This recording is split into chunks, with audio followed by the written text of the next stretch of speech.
Welcome, Magnus here, and it's finally the best R5 Mark II review that you're going to find anywhere. Now, I've got this microphone in front of me, and I'm in this like different type of looking set. And this microphone, I kind of adjust every now and then, like put it up here. I usually don't like a microphone this close, but I really wanted the audio to kind of sound good, but it's probably going to drip as this review goes. But anyway, we're going to work with what we have. Welcome. If you're new here, consider subscribing. I talk about mirrorless cameras in terms for video. So if you like that, definitely consider subscribing. And today we're talking about the review, the real world review of the R5 Mark II. This is Canon's latest R5 edition. We got the R5 Mark I back in July 30th, 2020. And we got the R5 Mark II, which I've got right here, released on August 20th, 2024. And it's an amazing camera, but we're going to talk. Is it worth the upgrade? Is it worth even purchasing specifically for video? Now, I know there are a lot of photographers out there, and I do touch a little bit on photography, but I want to talk about this when it comes to actual video production. Now, recently, I had the honor, privilege, and exciting right to record a friend of mine singing the national anthem at a WNBA game, the New York Liberty, in Brooklyn. I was at the Barclays Center, and it was just an incredible experience. And it was wonderful that I was invited to be able to test the R5 Mark II when recording not only my friend, but the game as well, and to kind of go over all of the features. And I got the full treatment as well from them. So special thanks to everyone at the Barclays Center. They were amazing. Now, on with the review. Now let's get started with some of the video features that this thing punches. And this is up from the original R5 Mark II. Now, if you don't know, the R5 Mark II, which was Canon's mirrorless camera in the 5 series that was released back in 2020, can record up to 8K at 30 frames per second in RAW using the full sensor, 4K at 120 frames per second, and you had oversampled 4K at up to 30 frames per second, which took the 8K sensor and downsampled to 4K at up to 30 frames per second. Now, this camera does all of that. So it does all of that, every single one of those things. But what does it add? Well, the original R5 can record in Canon Log and Canon Log 3. This can record in Canon Log 2 and Canon Log 3. The original had Canon Log 1, and this doesn't seem to have Canon Log 1, but it has Canon Log 2 and Canon Log 3. And its recording resolutions and frame rates can go up to 8K at 60 frames per second in RAW. Now, a detail that you need to know is that you can't record in 60 frames per second in any compressed format. It's only 8K RAW, but you can record like the original R5, 4K at 120 frames per second, 4K 60, and 4K 24 and 30.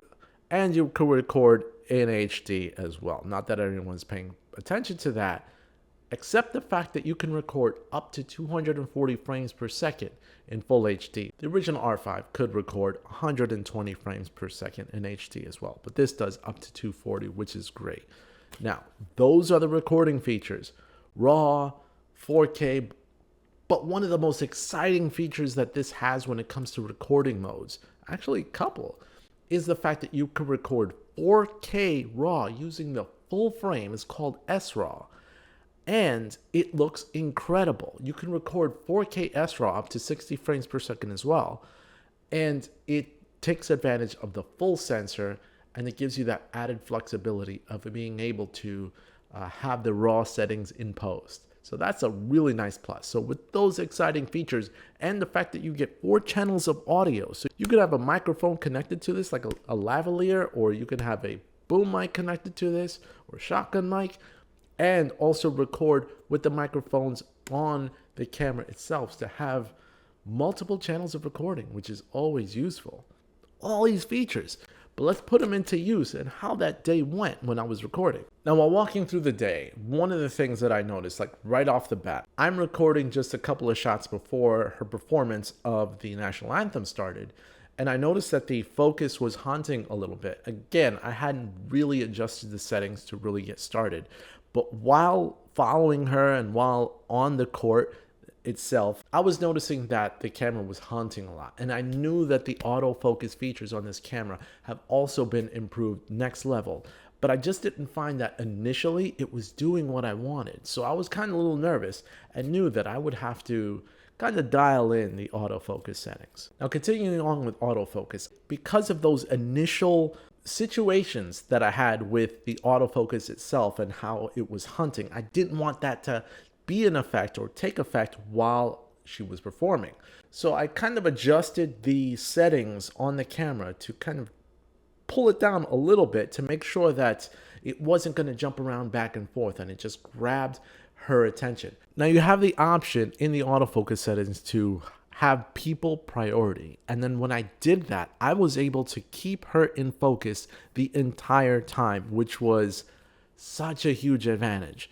No distractions were there that were present that would actually adjust from the performer being in focus the whole time, which was a great thing to have, but the original R5 did not have. And it actually was very useful in this particular situation.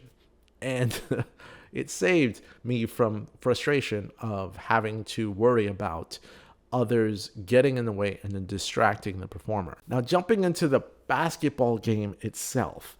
And the basketball game, when filming the basketball game, I stayed for the basketball game because I wanted to make sure I tested the R5 completely. I had my 70 to 300 millimeter lens. It's an f4 to 5.6, so it was actually set at 6.3 f-stop.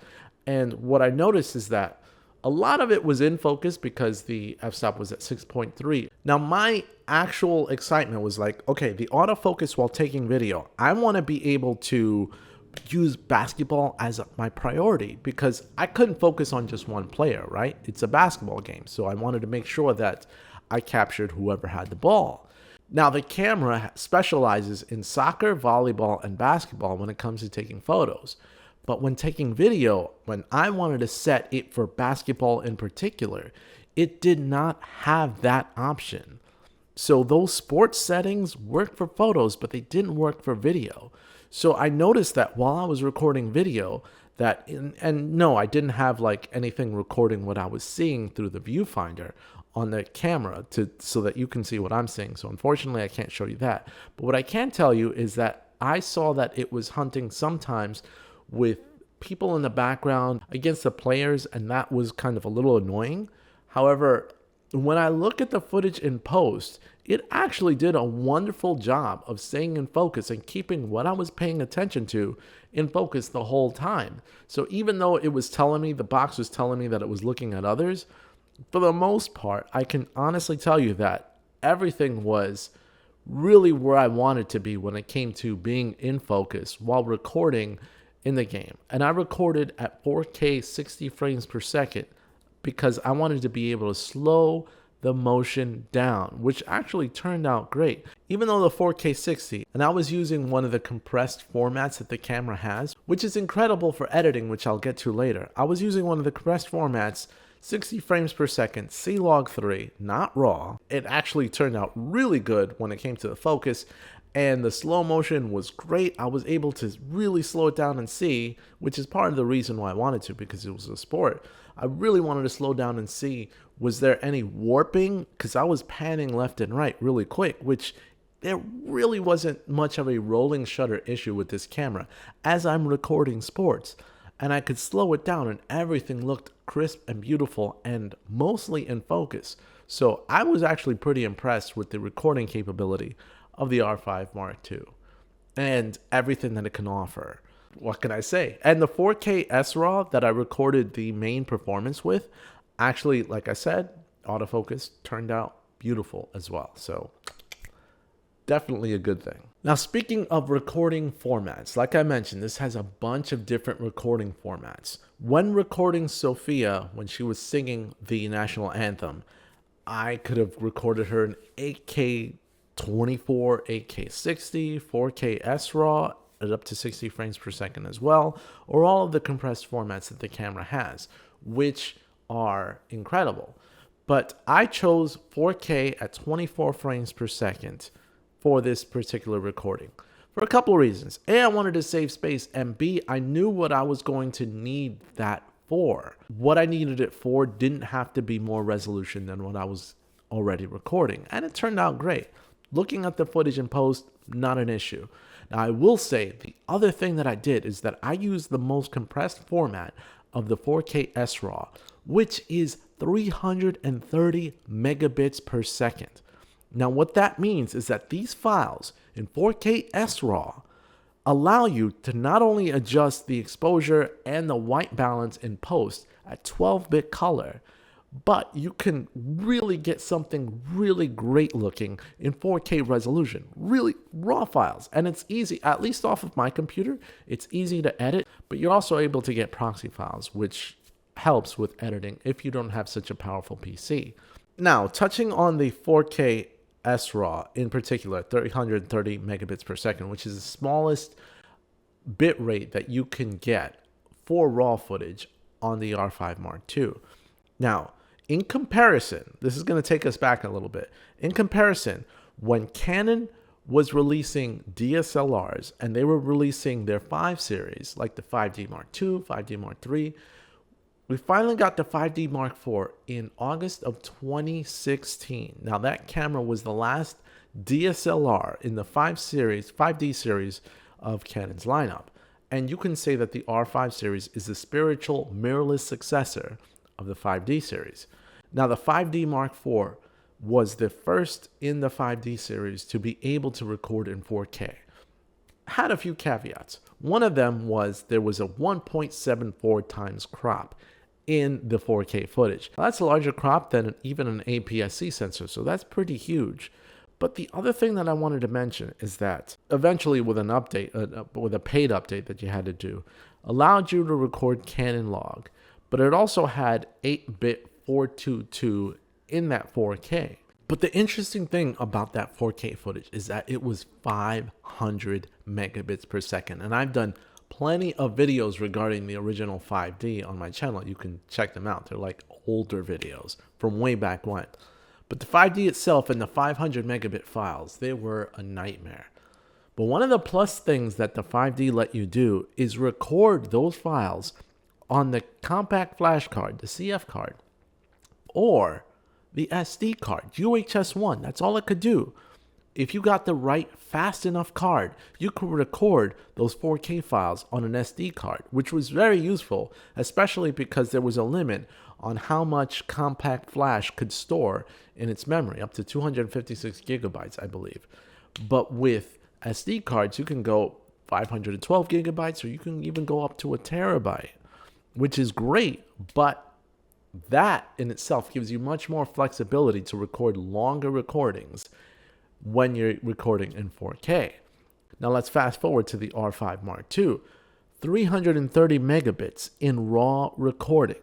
That is less than the 500 megabits per second that the 5D Mark IV was recording for its 4K files.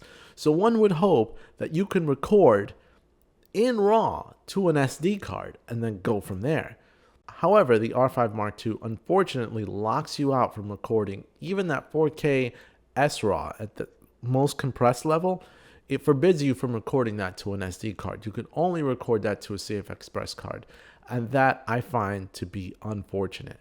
The card slot should be fast, and it is fast enough to write data that quickly. I don't understand why Canon would lock you out of that when in the past they've let you record those higher bit rates, and then of course if there's a buffer overrun, it'll stop you. That should be hopefully a firmware update, but we don't have that now, and that's a bit frustrating. Now that's the file types and the recording modes that I had during her singing. Now I could say that the 4K 60, when I was recording later portions in the game, I chose XFAVC Canon Log 2 to record the actual basketball game in itself. And when I brought it back to the computer, the editing format was smooth. Really being able to work in another format besides the Canon R5's really locked in formats is a refreshing thing. So if you don't know, the original Canon R5, when you recorded in any log format, would switch your codec compression to H.265, which, though my computer can handle it, some computers had trouble because that type of compression format really puts stress on the editing computer, which would cause skipped frames when editing. So you almost definitely would have to create proxies just to be able to edit it smoothly. Well, thankfully, the R5 Mark II allows for XFHEVC and XFAVC, which are different formats. Now, XFHEVC is more like H.265, where XFAVC is more like H.264, but easier to edit with. And when I recorded that format, I can still get 10-bit 422 color and edit it pretty easily in Canon Log 2 Cinema Gamut. So what all of that means is that you still get so much color information and an easy editing experience in post, which I particularly enjoyed. And that's why I chose that format. And the fact that the camera allows you to really dial in your settings was pretty awesome. One added tidbit as advice. Now, this is kind of like a side quirk or a thing that you need to pay attention to. While setting the different camera settings, I was looking at recording proxies, right? Either recording proxies or recording in different formats. The camera allows you to record one and then record to another card when one card's full. It allows you to basically record double, so like backup recording immediately, or it allows you to record your footage plus proxies. So the camera lets you record to multiple cards at the same time, or it lets you relay from one to another, or it lets you record proxies. Now, the thing that you need to keep in mind is if you're letting the camera record from one card to another and you have that set to, or recording to multiple at the same time, you're going to notice that when you record in one of the compressed video formats, it's not going to let you record 8K if you have relay recording. You have to set it to standard before it lets you record 8K in XFHEVC or XFAVC. Well, you can't record XFAVC in 8K. That's another thing you got to pay attention to. So one of the quirks is your resolutions and your frame rates are going to really depend on what your settings are and what codec you picked or how you're recording to the cards. So that could be a little bit confusing. And if you're looking for 8K and you find that it's not available, it could be because you're actually in the wrong settings when it comes to your settings on what type of recording you want to do, whether to dual card slots or have one relay record to another. Sometimes you should just leave it on standard to be able to record what you want, especially if you're recording most of your footage in the CF Express card slot. Now, when it comes to proxy recording, this is actually one of my other complaints when it comes to the camera itself. Now, proxy recording, if you don't know, is just like a backup, an easier to edit file format that your camera will record as a backup so that when you're actually, let's say you recorded raw footage and your computer has a tough time working with raw footage, you'll have a smaller file to work with so that you can edit easier by telling your editing software that these are the proxy files, work with these, but then you're going to output based off of the bigger files. Huge convenience when it comes to editing.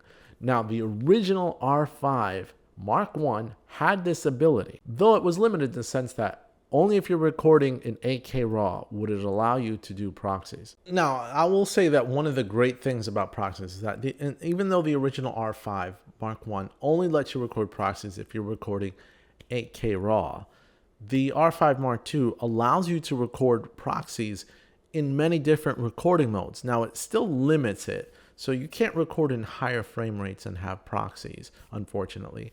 And if you're recording in a compressed format, you're not going to get a proxy if you record 8K in a compressed format. You'll have to record a 4K mode in a compressed format, and you won't be able to do faster frame rates and get a proxy as well. So it limits you in either 4K modes, but you can still record 8K RAW and get proxies based off of that 8K RAW in the camera as well. So, and the proxies themselves are in a long GOP compressed format. So it's the highest compression format to allow your computer to save space, of course, on your computer because they're, compressed, highly compressed. However, I will say this is one of the downsides that I found, and this is a personal preference.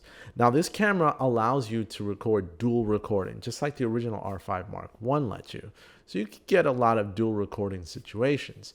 However, when I'm recording in 8K RAW or 4K RAW, I enjoy having a backup And I was able to get 8K RAW to have a 4K backup. It wasn't oversampled. It was still a 4K backup though, and it was still H.265, so hard to work with, but still really high quality.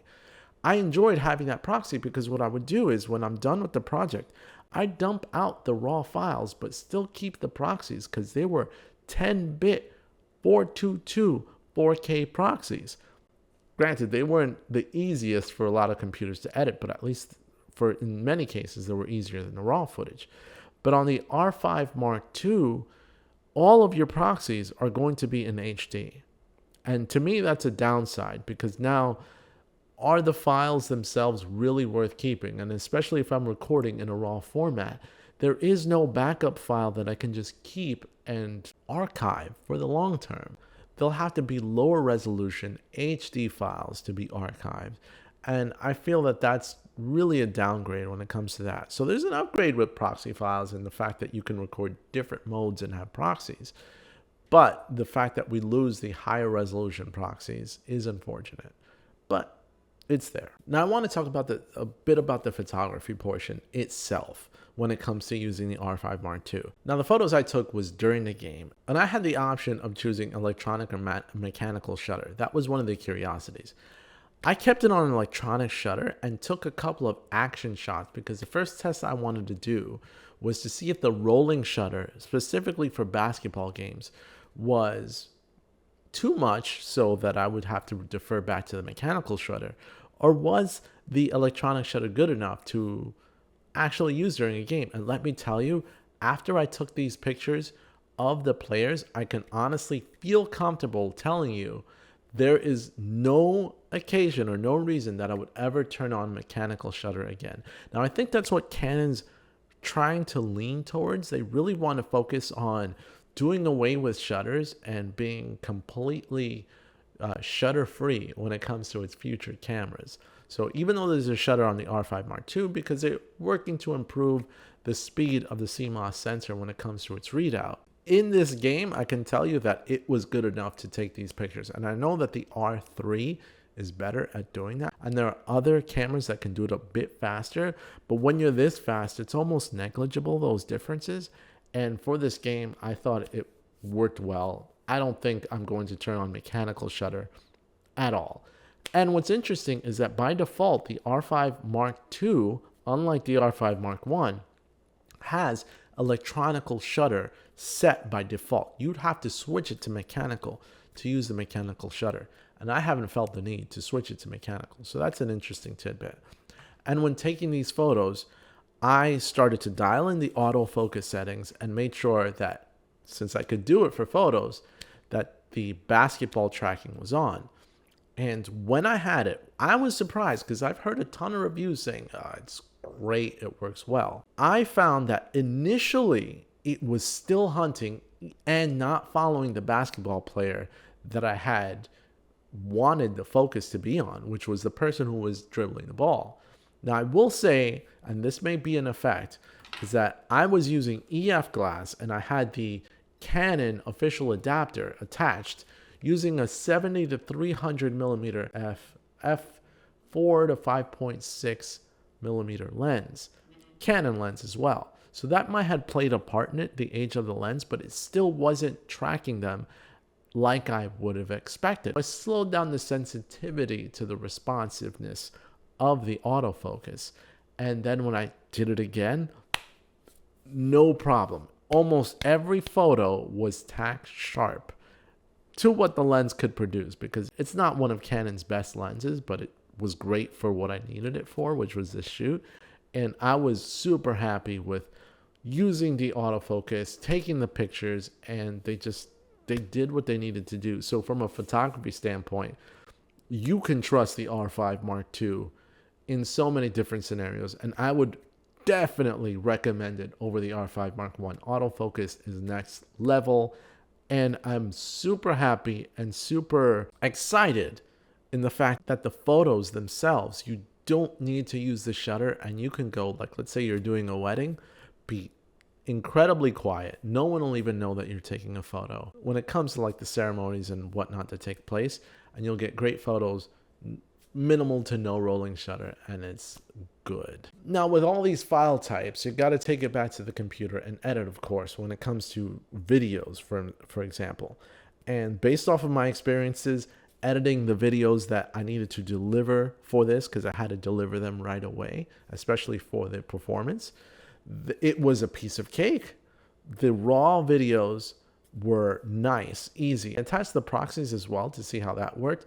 And though I don't like that it's HD, I do like the fact that the HD files are ridiculously smooth as well to edit with in post, and you'll have a much easier time because this camera was really built for video as well as photos, which is really nice. And I also like the fact that when I was recording, so that I can make sure that everything's done right, I had false color and waveforms visible on the screen. Now I can tell you that false color itself was useful, but the fact that they were raw files, I can tweak the exposure in post if necessary, but having to get the exposure right while you're filming was a good convenience. And also having waveforms also made sure that I can pay attention to everything. Now I know a lot of people have said, well, it kind of stinks that you can't move the waveform monitor anywhere. But based off of my personal shooting experience, I didn't even note. It was never in my way. Really never in my way. Now, if I was composing a film, of course, then it would be I'd be a little bit more sensitive to the waveform being in the way. But for what I was recording that day, the waveform was useful and definitely not in the way. It was a great reference. And all in all, the editing experience was a lot smoother than any footage that I've gotten off of the original R5. So if one of your frustrations was that the R5 video files were frustrating to work with, you shouldn't have much of a problem with the R5 Mark II, especially with the added advantage that you get XFAVC files, which are a compression type that is easier to edit with in post versus something else. So it looks like Canon's on the right track when it comes to finally recognizes they need to give us better compression formats, which they have. Now, one of the last things I want to mention too is the elephant in the room, and it seems to be something that's pretty important, and that's the LPE6P batteries.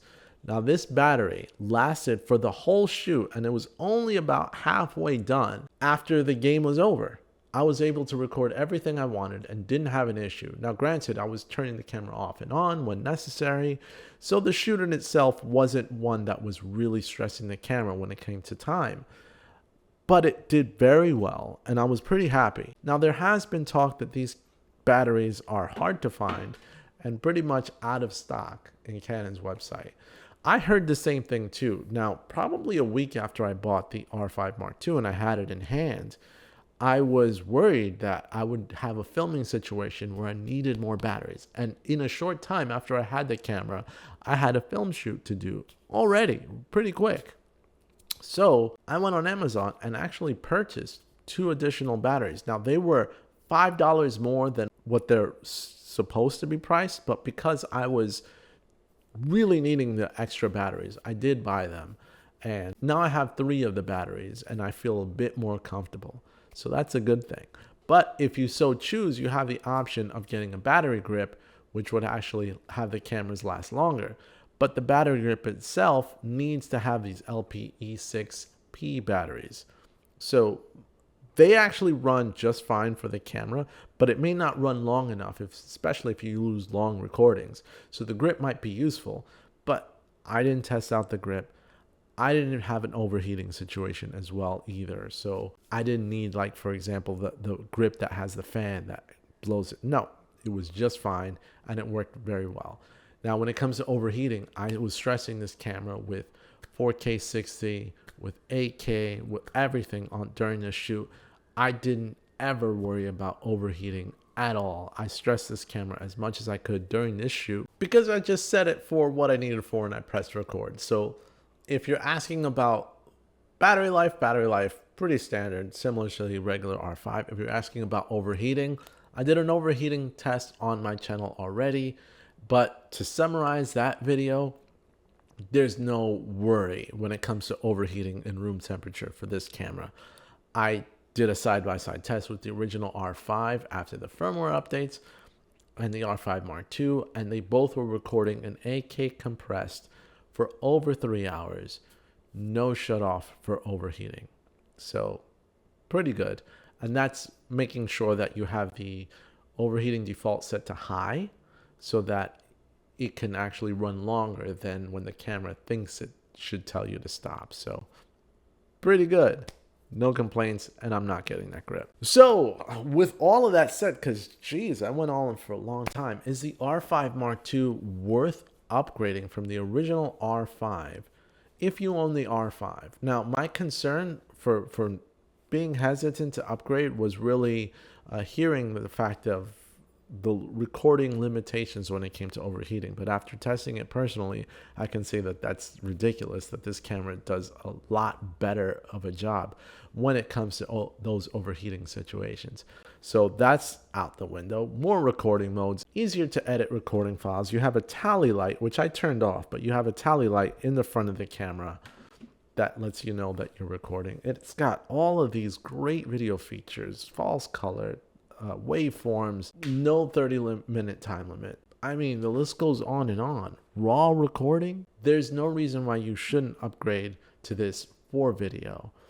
And you have dynamic range that's supposedly over 15 stops of dynamic range, thanks to Canon Log 2, which improves upon the original R5. And you've got yourself a pretty good workhorse at a kind of steep price. Let's be real, $4,200 or $4,300 is not cheap. But if you plan on doing the work, if you want to get the work out of it, you'll find that there's little to no cameras out there today, as far as the date of this recording, that can outperform the R5 Mark II. And yes, is worth upgrading from the R5 Mark I. But that's all I got to say for this video, this best R5 Mark II review, real world review video, specifically for videographers and those that do video. Leave your comments down below on what else you'd like to see me test. I've got the R6, I've got the original R5, and I got the R5 Mark II, amongst other cameras that I also own here. I'm recording on the Blackmagic Cinema Camera 6K. I could do comparisons, I could do all of that other stuff. I'm just having fun. But as always, like, share, and you can make my day if you subscribe today. This is Magnus, and I'm out. Hope you enjoyed. See you guys next time. Magnus Video Productions, the place to be. Learn about mirrorless cameras that you'll create.